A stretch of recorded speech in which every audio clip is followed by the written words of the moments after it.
Okay, hello all. This is Man. Trying a new thing here. I'm just gonna ramble on and post what comes spilling out of this funny head of mine.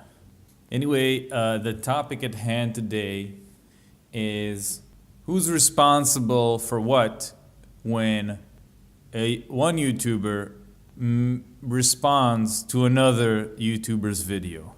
This has been an ongoing discussion for many months now, and it has recently sort of had a resurgence with Bering mostly being accused of sort of a villain here, being irresponsible with his power. He's like Spider-Man, but he doesn't use his great power responsibly.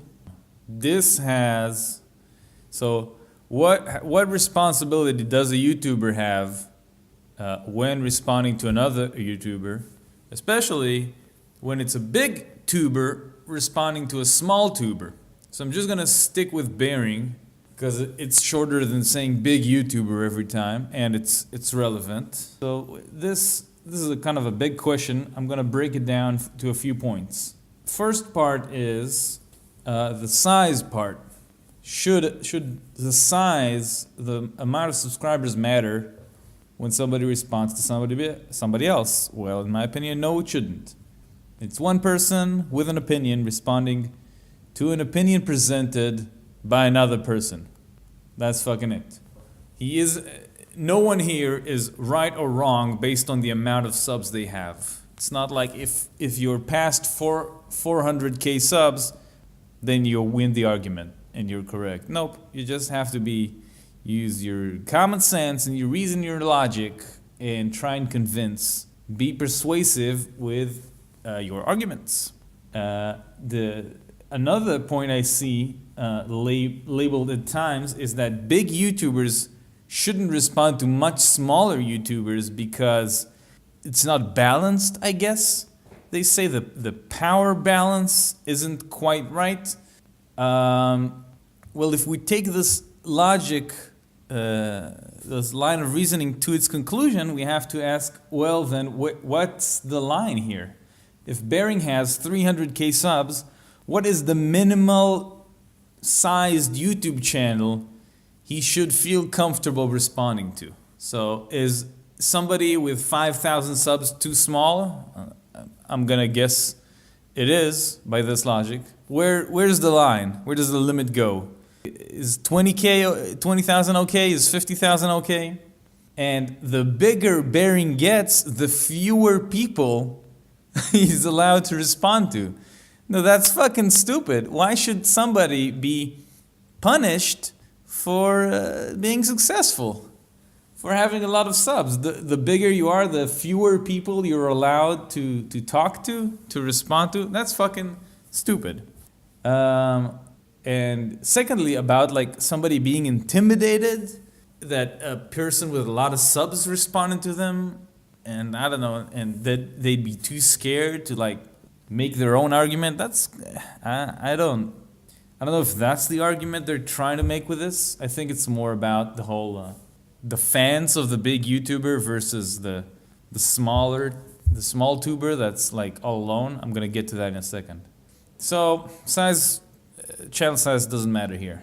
The second part is in fact the fans of the responder, let's say Bering in this example, who will bully the smaller tuber.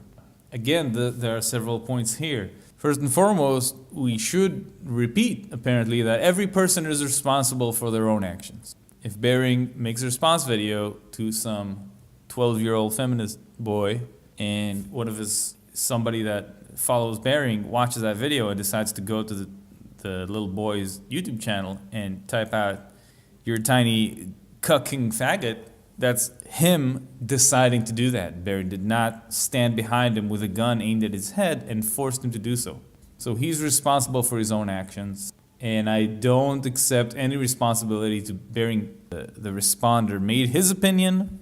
Any viewer can decide to either go and make their own response video or go type a comment on the original tuber's video or do whatever the fuck they want.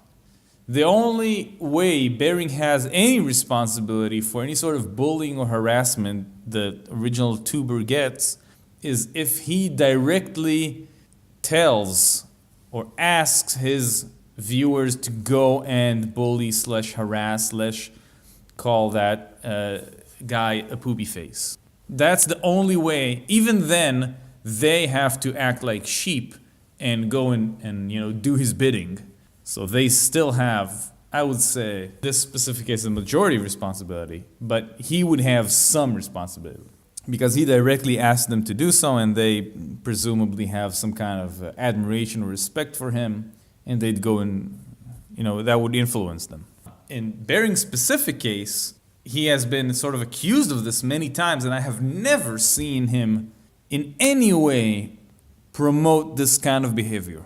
Ever. Even like the most repugnant of feminists, he did not ask anybody or suggest that anyone should go and harass her or bully her or send her fake death threats or anything. He has in fact been very calm and polite to a fault. One thing that is not mentioned at all by the SJWs jumping to defend the poor victims of opinions on the internet is the personal responsibility that someone has when they publish a video online. No one forced that 12-year-old faggot boy post a video about his opinions on feminism to YouTube, okay? All these people made several choices along the way. One, they chose to go online and post a video. That's choice number one. Two, the topic they chose to discuss is, in our little corner of the internet, of political nature. So they chose a specifically volatile topic, controversial topic that people have very heated opinions and emotions about. Third, a lot of them chose to film themselves, so use their real voice and show their real face when doing that. Sometimes even sharing their real name. Again, their choices. So they've made several choices along the way here, and they are responsible for these choices. So if you have used like a text-to-speech program and made your video private and talked about how much you love bunnies, shoe on head, so like a fucking retard, you would not get any harassment at all. Actually, if you just had taken any single one of these precautions, like if you made your video private or talked about this subject, you would not get this type of harassment, or what you like to, a lot of people like to refer to as harassment. Like even if, when people show up at your video and for example, you're a fat, ugly bitch, and you decided for whatever reason to film yourself making your video, and then people in the comments who don't like you call you a fat, ugly bitch, and that insults you, and you get your feelings are hurt by that. Well, if you hadn't chosen to film yourself, they would have no way of, they wouldn't have this weapon against you. They couldn't attack you at your weak points. They couldn't target your insecurities of being fat and ugly and a bitch. Maybe a bitch they could have, because that's more of a character trait. But the fat and ugly part, you share a lot of the responsibility for that, because you chose to show to the world that you're fat and ugly. So that's one thing. Another thing is, SJWs love to say that, of course, everybody has freedom of speech, but you have to bear the consequences for that freedom of speech. For example, if I'm a bus driver and I post on Facebook outside of the work hours that I hate the fucking niggers, then they will generate a mob and call my bus driving company and get me fired. Not because I'm a bad bus driver or anything, because I have a racist opinion. In this example, I'm giving them a lot of leeway by actually, the person in this example does actually hold a racist opinion, but we've seen them do this over nothing. Like somebody told an off-color joke, and they get him fired for that because they interpret from that joke that he's racist and should therefore be fired. So people are fired for nothing, just for the tiniest, most minuscule reasons. And the excuse SJWs use for these despicable actions is, sure, you have free speech, you're allowed to tell that joke, but you should bear the consequence. Take responsibility for your free speech in this completely unrelated thing, which is your job. You should be fired from your job for telling some unrelated joke that I don't like. So that's one standard they take. However, somebody willingly choosing to upload a video of themselves talking to a camera on the internet about a controversial subject, that person holds no responsibility for people responding in a manner that he doesn't like to their opinions. Nope. That person holds no responsibility. All responsibility lies on a guy like Bering. Major hypocrisy on their parts. Now I'm gonna suggest a couple of ways for the most specialist of snowflakes, the internet babies, people who don't know that there are inconsiderate human beings roaming about on the internet and might get their special fifis hurt. So I'm gonna suggest to you, internet babies, on your first day online, how to protect yourself. You can start by deleting mean comments. I don't like this approach, but you can do that and leave like other reasonable comments still on. You can disable comments altogether if it gets too hateful for you. You can just decide to ignore the comments. Don't read them, which I don't understand why more people don't do this. Like, if you are the whole point of the debate here is talking about like these 14-year-old girls that just want to put their opinion up on the internet. They're not a professional YouTuber or anything like that. They put up a video once in a while. So if it's not your career, you're not losing any money you don't have a YouTube schedule or anything. You put up a video, somebody responds to it, and like 200 jerks just start spamming that video, or maybe even other videos that they found on your channel with mean comments. Fine. Log off that YouTube account. And that's it. Just let it die down. This shit does not last. They'll post some comments on your videos, a couple of your videos, and I promise you, a week or two later, that's it. The next video you upload, if you wait like a couple of weeks, will maybe get 5 mean comments, and the one after that will have none of them, because people have moved on. So that's a reasonable option. The best option, however, just get yourself to a point where this shit doesn't bother you. Realize that these are some random nobodies out there in the world that are trying to get some kind of reaction out of you. That's it. So if you hate them, the way for you to hurt them is not give them the satisfaction. That's one thing. And it's better for you. So somebody called you a faggot or a cuck or a fat bitch or whatever, a more creative, nasty insult. So what? It's not that hard. It's not impossible. You just decide you don't care about that stuff. Just look some of the big anti-SJW channels. Chris Reagan, who I love, you fucking rock, dude. Sargoy of Kakad. You think everybody, whenever somebody calls him like a fucking shill or alt-right or a cuck or a beta male, the insult, the flavor of the month type of insult that anybody levels at Sargon, you think he goes home crying at night because of that?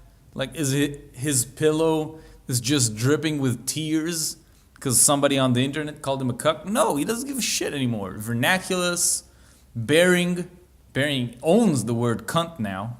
That's a compliment to him. Why? How? Are these people superhuman? Are they emotionless robots? No, they just they understand the nickel dropped at some point, that these are just words on a page. They don't matter. Get over it. There are real problems out there in the world. You could be starving. You could be homeless. You could be dying from a terminal disease. Any of these things could happen to a member of your close family. Mean words on the internet are truly the least of of your problems. If they are, I'm not, you know, some people are sensitive. Some people do get bothered by this. That's fine. I'm not judging you for it. You actually, YouTube gives you the tools to handle that. Disable your comments. Like I said, step off for a couple of weeks and come back. You have options of what to do. To sum up this ramble, it seems the SJWs here, their approach to this topic is the person uploading the video holds no personal responsibility for their own actions. Anybody responding to him is responsible not only for what they say, but for what mean responses anybody makes towards this the original person. He should therefore censor himself, should watch how he responds to people, and or he should, the bearing type should regurgitate over and over, please don't go to his videos, please be nice to him. You should maybe blur out their face or not share the link to the original video. All these measures, all these rules they'd like to impose in the hopes that these sort of rules will protect the feelings of the person making the original video. While I say, first of all, if people get to your video and leave you mean comments, that's not the end of the world. It's not the worst thing that could happen to you. You hold also a lot of the responsibility for that. The bearing type making the response video is only responsible for his own actions, not for the actions of people who watch his videos or even sub to him or anything like that. And the approach shouldn't be to try and build a fence between the 12-year-old faggot boys and the rest of the world. The approach should be try and get the 12-year-old faggot to not have a mental breakdown whenever some fucking nobody calls him a faggot online. And that includes me. I'm a fucking nobody calling all you 12-year-olds. So don't take it personally. Who gives a shit? Who gives a shit what I say? So that's my ramble for now. Let me know if you liked it. Maybe leave a comment below. Just even like type first those useless comments. Even those, you know, come on, do it for me. Make me happy. And yeah, keep being cunts.